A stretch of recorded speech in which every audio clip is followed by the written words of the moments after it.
Доброе утро! Сегодня спонтанный влог. Мы уже сидим в речном порту нашего города.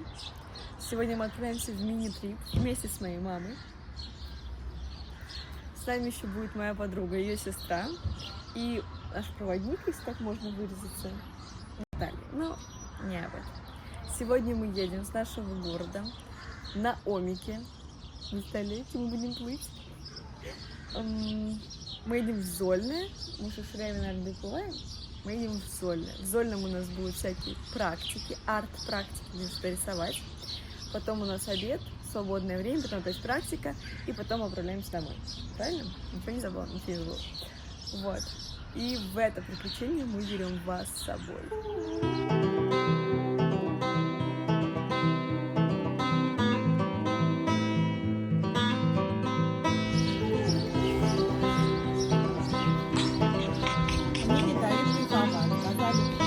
А потом сказали...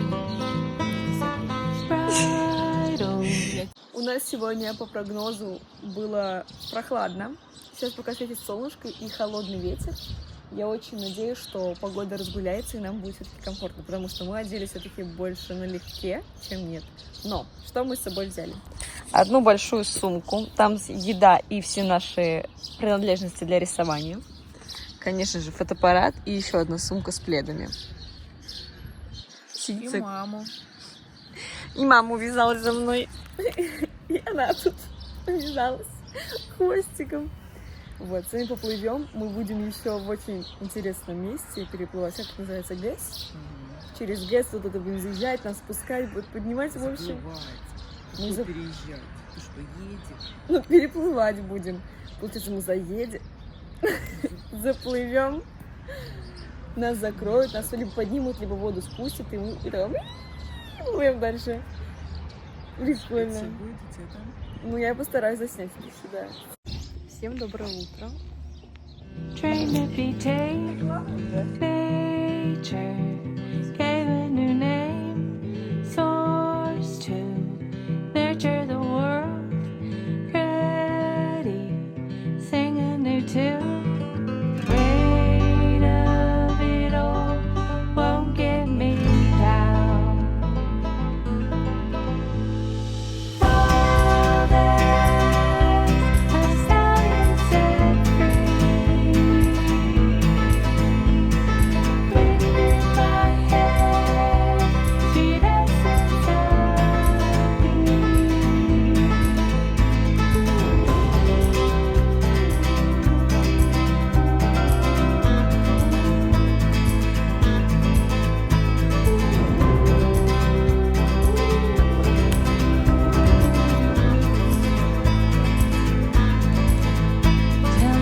Приплыли в Зольное и сейчас будем рисовать.